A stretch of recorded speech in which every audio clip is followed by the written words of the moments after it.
บานสดใสงามวิไลโอป่าไม้เมืองลาวสู่ซ้อแตกหนอกเจ้าเดี๋ยวนี้เมืองลาวสิ้นเสกสงครามควรมือระเบิดหน้าปานจะบ่เผาผลาญเจ้าอีกดังเคยสู้สนพ้นผ่านนานปี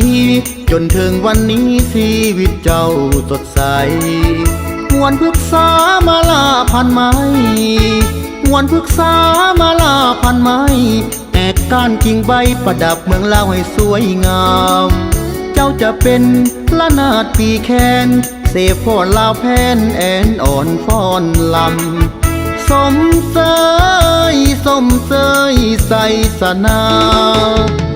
สันติภาพขึ้นมาพงพนาทั่วดาวได้เปลี่ยนสียาม